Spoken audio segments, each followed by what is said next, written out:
announced the creation of a new Information Operations Technical Training School. The first command simply must arm our airmen to outthink, outperform, outpartner, out-innovate any potential adversary. Air Force Basic Military Training has an updated curriculum with a new focus on readiness and lethality. The first command, the Air Force starts here. Hello and welcome to the Air Force Starts Here podcast. I'm your host for this professional development podcast, Jennifer Gonzalez from the AETC Public Affairs team. In this episode, we are excited to be discussing the fact that family and friends will once again be able to watch their loved ones graduate from the Air Force Basic Military Training live and in person. As you likely recall, back in March of 2020, the Air Force suspended attendance to mass gatherings, which included BMT graduations. This was done to combat the coronavirus, which was wreaking havoc across the globe. Now, more than a year later, with the COVID vaccine widely available in the U.S. and cases on the decline, things are beginning to slowly open back up, including BMT graduation. In fact, the first in-person graduation ceremony is scheduled for July 22nd. I got the chance to speak with the commander of the 737th Training Group at Joint Base San Antonio, Lackland, Texas, Colonel Jeffrey Pixley, about how he is balancing the risk to mission, force, and community. Take a listen. Hello, Colonel Pixley, and thank you so much for joining us on the Air Force Starts Here podcast. Oh, I'm so happy to be here, Jennifer. Thank you for having me. All right, so what a year it has been for BMT. It certainly has.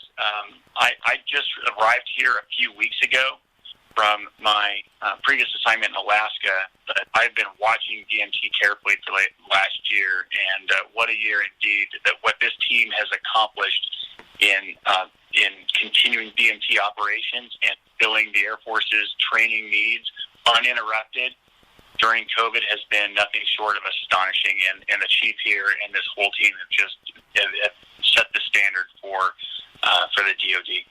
I know that the Air Force and AETC as a whole could not be prouder of what everyone has done there at BMT to make sure that pipeline keeps flowing. But July 22nd is a really big day there for BMT trainees and their families, yes? It is. You know, it was a difficult decision, but absolutely the right decision to not have families attend graduation for more than a year now. And bringing them back on July 22nd was something that everybody has wanted to do, but we had to make sure that we were 100% ready and not taking any unnecessary risks for our trainees, for the staff here, for the family members, or for that pipeline. So a lot of thought went into it, and we arrived at this date so we could have a deliberate rollout of this very important element of basic training. It really is about, balancing that risk to mission, force, and community that General Tullis speaks of, the 2nd Air Force Commander. Absolutely. It is a balance, and it's one that we know is not a formula, and it's not something that's going to be static.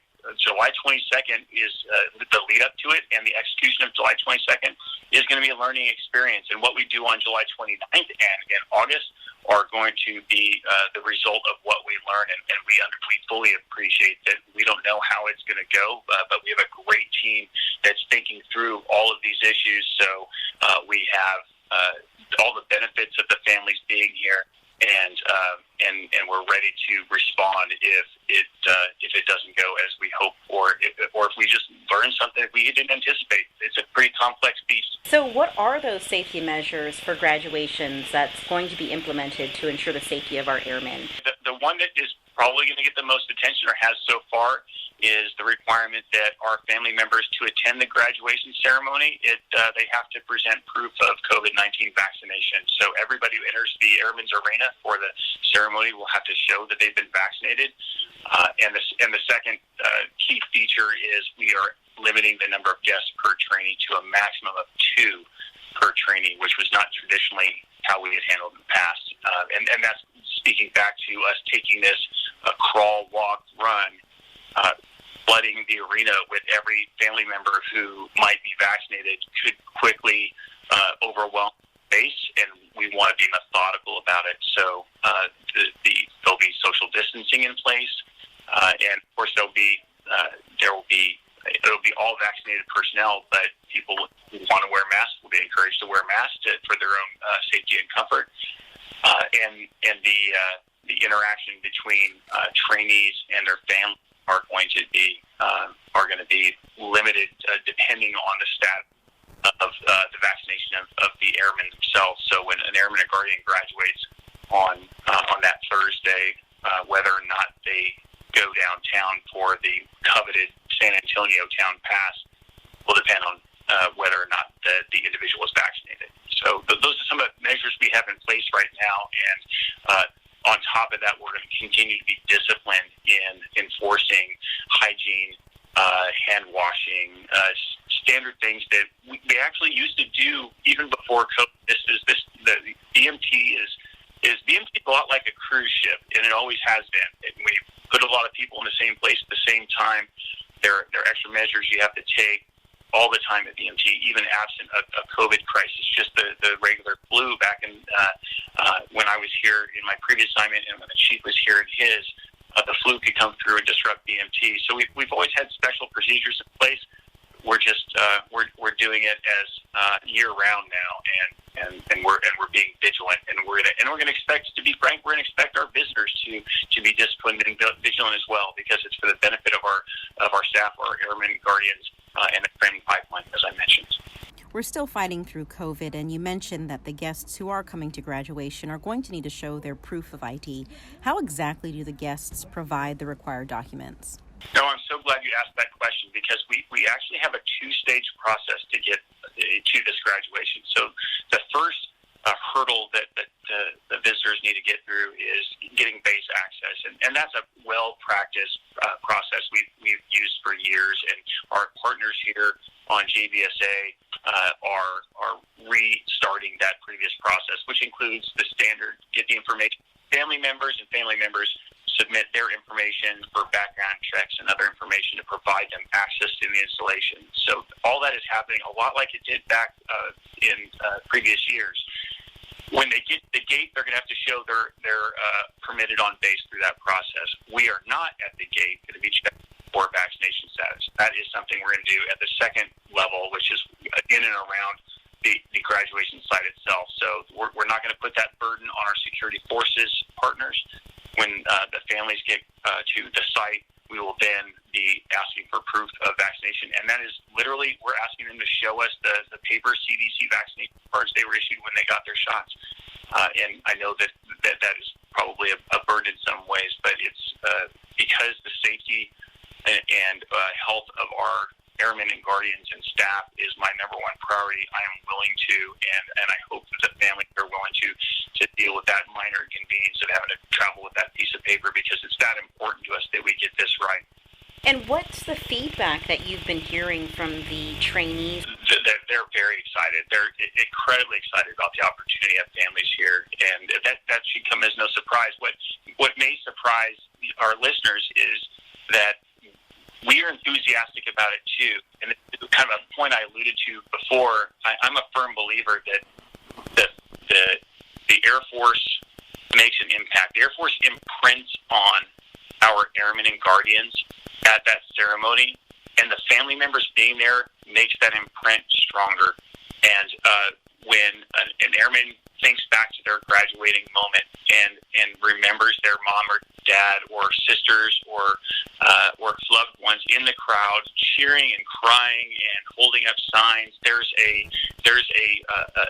emotional impact to that I don't think can be measured. And it may not be widely understood or studied, but I'm a firm believer that how meaningful this accomplishment feels to someone in the later years in their career is related to how exciting and how emotion-filled it is. And families here are a huge driver for that.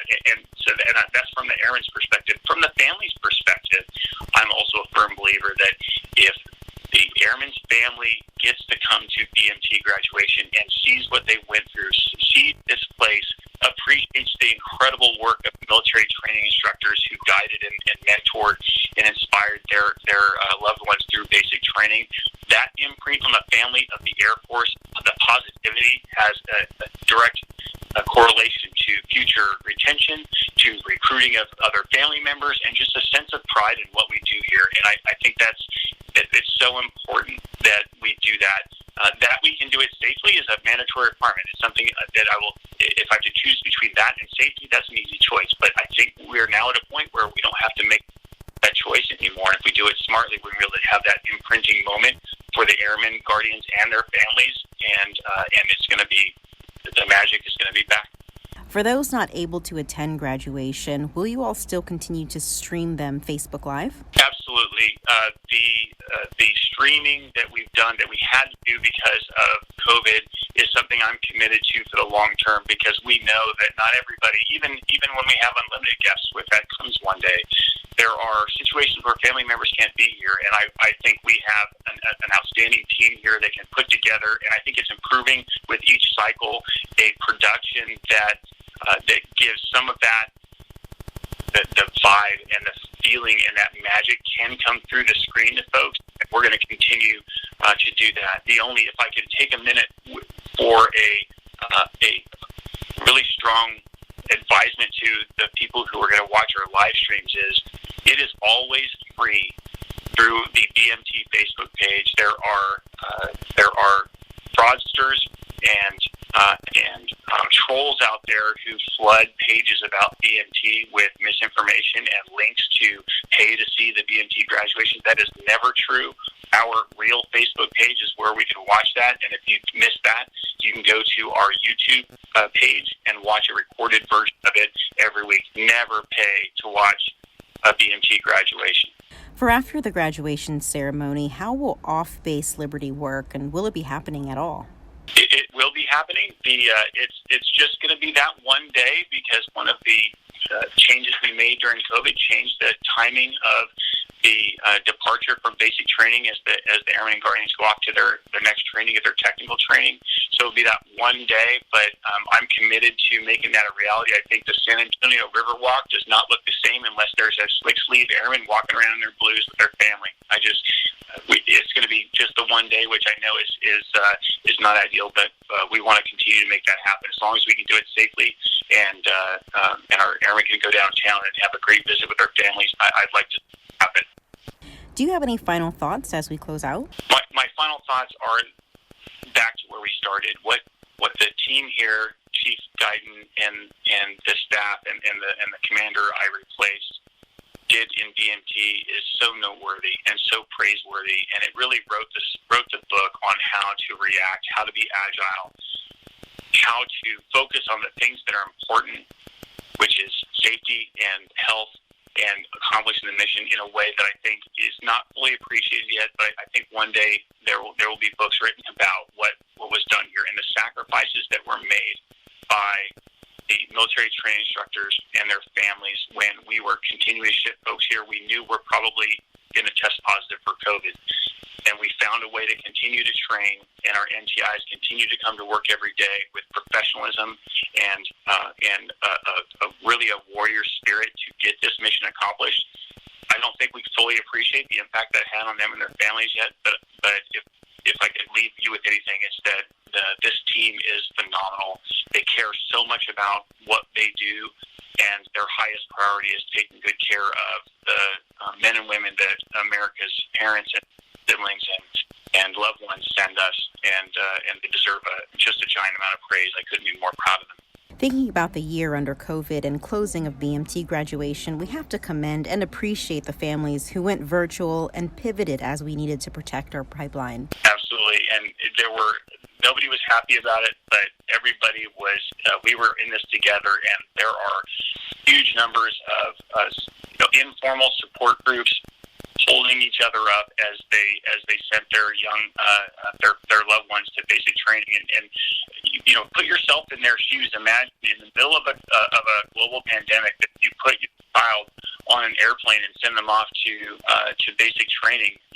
All my kids are grown, and even as an empty nester with grown children, the COVID crisis was incredibly difficult. That I couldn't be there with my children during the COVID crisis, yet we still had family members out there so committed to the defense of our nation that they were willing to send us their sons and daughters during the COVID crisis. It just speaks volumes to what this country is and the level of patriotism and willingness to sacrifice that still exists.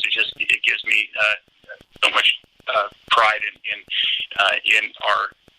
our airmen and our service. And I know as I get older in my career, soon enough, the chief and I are going to be handing it off to people. The people who raised their hands during this time are pretty special. Thank you, sir, for your time. I was happy to do it anytime. Opening day is subject to change if local conditions and COVID-19 protocols change. For continual updates, follow USAF BMT on Facebook or visit their website at www.basictraining.af.mil. BMT graduations are scheduled for every Thursday at 9 a.m. Central. If you cannot attend the graduation, remember it streams live on Facebook for free. If you do get the chance to go, be sure to wear a hat, sunscreen, bring sunglasses, and wear comfortable shoes. Thank you for the subscribe, stream, or download, and as a reminder, you can follow Air Education and Training Command and the AETC Command Team on social media.